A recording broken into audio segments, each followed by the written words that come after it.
안녕하십니까. 언제나 소비자 편에서 방송하는 콘스탄트 김입니다. 이번 시간에는 돈 버는 상속이 되겠습니다. 혹시라도요, 유류분 분쟁 시 유류분 재산의 평가는 어떻게 하는지 아십니까? 그 다음에 유류분 분쟁이 일어났을 때 과연 얼마를 줘야 되는지 거기에 대해서 좀 알아보도록 하겠습니다. 유류분 분쟁이라고 하는 것은요, 가령 부친께서 상속인으로 장남과 차남이 있는데 장남한테만 상속재산을 전부 다 준다고 유언을 했거나 유증을 하는 경우가 되겠습니다. 이랬을 때 차남은 상속재산을 한 푼도 받을 수 없는데요. 걱정하지 마십시오. 바로 유류분 청구를 통해서 자신의 권리를 주장할 수가 있습니다. 그러다 보니까요, 유류분 권리라고 하는 것은 배우자와 직계비속은 법정 상속분의 50%가 되겠습니다. 그러다 보니까요, 가령 상속재산이 200억 원인 경우 차남은요, 장남한테 다 200억 원을 주더라도 차남이 받을 수 있는 법정 상속분은 100억 원이잖아요. 100억 원의 50%인 50억 원은 청구할 수가 있고요. 이것은 당연히 줘야만 합니다. 그러다 보니까요, 차남은 50억 원을 받을 수가 있겠죠. 물론 100억 원을 받아야 되는데 좀 아깝긴 하지만 그래도 어떻습니까? 50억 원은 청구할 수가 있는 것이죠. 자, 그런데 유류분 분쟁 시 유류분 재산에 대한 평가는 어떻게 할까요? 굉장히 궁금하지 않습니까? 바로 이렇게 합니다. 유류분이라고 하는 것은요, 그 상속인한테 증여한 재산은 모두 다 합산하는데 평가를 하거든요. 어느 시점으로 평가하냐면요, 상속 개시 시점의 공정시가로 평가를 합니다. 그러니까 장남한테 집을 10년 전에 줬다. 그러면 그때 10억 원짜리 줬습니다. 아닙니다. 10억 원이 아니고 상속 개시 시점에 그 시가를 보거든요. 20억 원이다. 그러면 20억 원으로 평가해서 상속 개시 시점에 다시 분배하는 것이죠. 그러니까 굉장히 주의할 필요가 있습니다. 따라서 상속재산의 시가를 반영해서 상속 시점에 산출을 하게 됩니다. 그러니까 부동산 등 공시지가, 공시가격이 아니고 기준가격이 아니고요. 바로 감정평가액, 시가를 평가한다고 보시면 되겠습니다. 그런데 이미 증여한 재산은 어떻게 평가할까요? 여기에 대해서 알아보도록 하겠습니다. 남아있는 재산은 시가로 평가하는데요. 증여한 재산은 20년, 30년 전에 증여할 수도 있잖아요. 상속인한테 증여한 재산은요, 기간에 관계없이 모두 유류분 산출의 대상이 되는 재산이 되겠습니다. 그러다 보니까 현금이나 부동산을 증여할 수 있겠죠. 이랬을 때 평가 방법 자세히 알아보도록 하겠습니다. 현금 등 금전을 줬을 때는요, 물가 상승률, GDP 디플레이터를 활용해서 반영해서 증여 시점부터 상속 시점까지 물가 상승률만큼 체증시켜 가지고 금액을 판단하게 됩니다. 가령 어떻습니까? 30년 전에 3억 원을 증여했다면 물가 상승률이 매년 7%라고 가정했을 때는요. 비록 3억 원을 증여했지만 상속 개시 시점에는 22억 8,368만 원이라고 평가를 하는 것이죠. 그러니까 사전 증여받은 사람은 그만큼 어떻습니까? 불리하다고 볼 수가 있겠습니다. 부동산을 만약에 증여했다. 이랬을 때는 20년 전에 아파트 3억 원을 증여했다고 가정해 보도록 하겠습니다. 그런데 상속 개시 시점에 해당 아파트의 시가를 반영해 보니까 18억 원 정도가 됩니다. 참고로 제가 말씀드릴까요? 서울시 같은 경우에는요, 평균 17년 전에 3억 원짜리 아파트가요, 평균적으로 강북 같은 경우는 12억 원 되고요. 4배고, 강남 같은 경우는 8배, 뭐 25억 원 정도가 되거든요. 그러니까 아파트나 부동산을 사전에 증여했을 때는 엄청난 시가 반영이라고 볼 수가 있습니다. 그런데 부동산을 증여받은 다음에 형질을 변경했습니다. 부동산 증여권에 대해서 형질이 변경됐다. 그렇게 해서 평가해서 금액이 더 많아질 수도 있겠죠. 이랬을 때는 어떻게 평가할까요? 형질 변경으로 부동산 가격이 폭등했지만 형질 변경이 되지 않았다는 가정하에서 상속 개시 시점에 시가로 평가한다는 것이 되겠습니다. 형질 변경은 바로 수증인의 노력이잖아요. 그러니까 그 노력분에 대해서는 평가하지 않는다는 것이 되겠습니다. 그 다음에 부동산을 매각하는 경우도 있겠죠. 증여한 다음에 부동산을 매각해 버렸습니다. 부동산이 없거든요. 어떻게 평가할까요? 과거에는 증여받은 부동산을 매각한 경우에는 매각하지 않았다는 가정하에서 상속 개시 시점에 시가를 반영했습니다. 그게 좀 굉장히 불리하죠. 30년 전에 아파트 10억 원짜리를 받았는데 증여했는데 10년 지난 다음에 그러니까 어떻습니까? 20년 전에 매각을 했어요. 15억 원에. 그랬는데 유류분 평가는 다시 현재 시점에 그 15억 원짜리 아파트가 30억 원이다. 그러면 30억 원으로 평가하겠다는 것이 되겠습니다. 굉장히 좀 불합리하죠.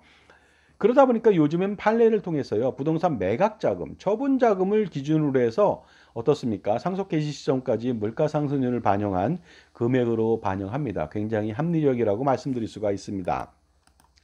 이번에는 부동산을 증여했는데 멸실되거나 훼손될 수도 있겠죠. 이랬을 때는 멸실 또는 훼손되지 않았다는 가정하에서 상속 개시 시점의 시가를 반영한다는 점 주의하시기 바랍니다. 하지만 자연적 재해로 인해서 멸실당하는 경우도 있겠죠. 주택이 없어지는 경우도 있습니다. 산사태, 홍수로 인해서요. 그때는 시가가 없기 때문에 그때는 0으로 만들겠죠. 물론 땅값은 남아있겠죠. 자, 그 다음에요. 수중자의 노력으로 가치가 상승한 경우도 있겠죠. 이랬을 때는 증여 시점의 가치를 상속 시점의 현재 가치로 판단하고요. 그 다음에 수중자의 노력으로 증가된 부분은 배제되니까 여기에 대해서는 합리적인 어떤 결정이라고 볼 수가 있습니다. 자, 지금까지 제 정보가 도움이 되신다면 무료 구독하고 좋아요 부탁드리고요. 멤버십 회원 가입을 통해서 동영상 프리미엄 서비스가 현재 400여 편 정도 이상이 지금 수록되어 있거든요. 멤버십 회원 가입하신 분한테만 오픈되어 있습니다. 그러니까 콘스탄트 김의 멤버십 회원 가입을 통해서 콘스탄트 김의 절세 노하우 비법을 배우신다면 정말로 수억 원 내지 수십억 원 아니면 그 이상을 절세할 수가 있으니까 멤버십 회원 한번 가입해 보시기 바랍니다. 멤버십 회원은 가입을 한다면 매월 일정 회비를 내는 것이 아니라 어떻게 보면요, 엄청난 그보다 1000배, 10,000배 이상의 절세를 가져온다고 생각하시면 절대 손해가 아닐 것입니다. 그렇다면 유류분 대응 방안은 무엇일까요? 원만한 상속재산 분배가 가장 중요하겠죠. 왜냐하면 유류분 분쟁이 일어난다면 소송 시 시간이요, 3년, 4년 이상 걸리고요. 경비도 엄청나죠. 변호사비부터 시작해서 감정 손실은 엄청납니다. 고륙상쟁의 비극이 나타나죠. 그 다음에 평생 어떻습니까? 내가 귀여워했던 조카가 나한테 욕을 하고 달려들 수도 있습니다. 이런 비극은 어떻습니까? 피할 필요가 있겠죠. 하지만 피치 못한 사정이 생겨가지고 유류분 분쟁을 피할 수가 없을 때도 있습니다. 이랬을 때는 피할 수 있는 최대한의 방법을 강구할 필요가 있겠죠. 첫 번째 대응 방안이 되겠습니다. 비상속인 며느리 사위 손자녀한테 증여하게 된다면요, 상속 발생 1년 이내 증여권은 비상속인한테 증여권만 유류분에 포함됩니다. 그러니까 2년 전에 만약에 비상속인한테 증여했다, 그러면 사망이 일어나더라도 유류분 대상 재산에 포함되지 않는다는 것이죠. 물론 유류분 침해 사실을 모두 증여인 수증인이 안 상태에서 증여를 받았다면 이것도 기한에 관계없이 유류분 청구 대상 재산에 포함되니까 주의하실 필요가 있겠죠. 두 번째 대응 방안이 이렇습니다. 상속 재산을 처분해 버립니다.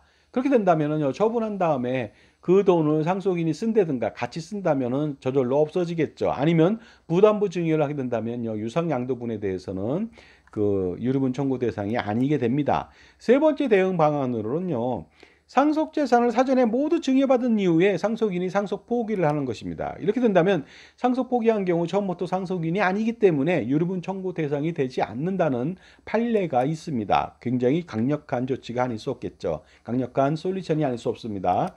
그 다음에 네 번째 방안은요, 바로 보험금은 유류분 대상이 아닙니다. 따라서 어떻습니까? 비상속인에 대해서 고액의 사망보험을 가입합니다.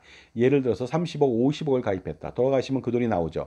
그렇게 된다면요, 나중에 사망보험금을 받는다, 그 장남이 뭐 다 갖는다고 했을 때요, 그때는 그 사망보험금 50억 원에 대해서는 유류분 청구 대상이 아닙니다.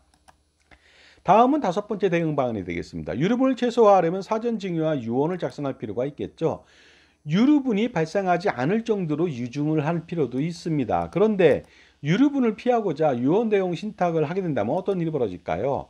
유류분을 피하기도 만만치 않습니다. 물론 2심까지 유류분 대상이 아니라는 평가를 했지만요, 판결을 내렸지만 아직 모르는 것이죠. 그러다 보니까 유류분을 피할 수도 없지만 가장 중요한 게 있습니다. 바로 신탁을 하게 된다면요, 부동산 자산이 엄청나게 급증하면 상속세 폭탄을 피할 수가 없습니다. 그러니 유언 대용 신탁을 하시면 안 될 것 같습니다.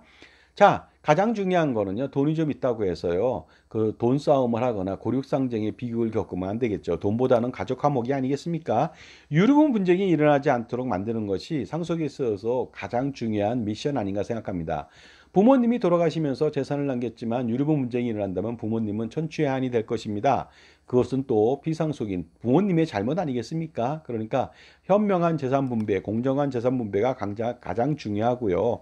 그 다음에 살아생전에 재산을 분배하고 유언장을 작성하는 등 그 상속인들이 모두 리저너블하게 납득할 수 있는 그런 모습을 보일 필요가 있다고 봅니다. 자, 절세 컨설팅이라고 하는 것은요, 단편적인 데서 벗어나서요, 종합적인 예술이라고 볼 수 있는데요, 그 오케스트라 관현악단 100명이 있다. 그럼 100명의 관현악단들 전부 다 전문가잖아요. 그런데 절세 컨설팅은 그 사람들을 모두 아우르는 그 사람들의 능력을 최대치로 끌어당기는 그런 지휘자의 역할을 합니다. 종합적인 그러니까 관점이 필요하다고 볼 수가 있습니다. 그래서 얕은 수 가지고 절세 컨설팅을 한다면 큰 코 다치게 됩니다. 그렇기 때문에 적격 절세 컨설팅이 필요하다고 볼 수가 있습니다. 그렇다면 적격 절세 컨설팅을 도와주는 종합자산관리사의 덕목은 무엇일까요? 물론 그 사람의 어떻습니까? 엄청난 전문적 지식하고 다양한 경험, 자신만의 솔루션도 필요합니다. 윤리도 필요하고. 그러나 가장 중요한 것은 그 사람이 과연 누구 편이냐는 것이죠. 금융기관에 소속돼 있다면 이해상충이 일어났을 때 과연 여러분 편을 들 수가 있을까요? 여러분들이 연봉 2억, 3억 주십니까? 안 주시잖아요. 그렇다면은 당연히 이해상충이 났을 때 여러분 편이 아닐 수 있다는 점이 가장 큰 문제가 아닐 수 없습니다. 자, 그렇다면요. 여러분을 도와줄 수 있는 평생 여러분 편에서 도와줄 수 있는 그러한 금융집사, 절세집사 이런 사람을 찾을 필요가 있겠죠. 자산가라면 엄청난 고민 많습니다. 이거 한 방에 해결해 보시기 바랍니다. 콘스탄트 김의 NGP 플랜이 있죠. 그렇다면 세미나에 한번 참석해 보실 필요가 있겠죠. 2024년도 10월 4일 금요일 오후 2시, 10월 5일 토요일 오후 2시 두 번 하고요. 강남역 공간 이지에서 하고요. 신청 방법은 제게 이쪽으로 5만 원 입금해 주시고 문자 보내주시면 되겠습니다. 그러면 참석자한테는요, 저서에 사인해서 드리거나 이북을 전해드리겠습니다. 약도는 그 강남 쪽이 승용차로 이동하기 굉장히 복잡하고요. 교통체증 많습니다. 지하철로 오신다면 5번 출구에서 2, 3분 정도만 걸으시면 되겠습니다. 자, 지금까지요. 유럽은 분쟁이 일어났을 때 과연 유럽은 그 재산에 대한 평가는 어떻게 하는지, 그 다음에 유럽분을 대응하기 위한 솔루션은 무엇인지 거기에 대해서 알아봤습니다. 도움이 되셨으면 합니다. 감사합니다.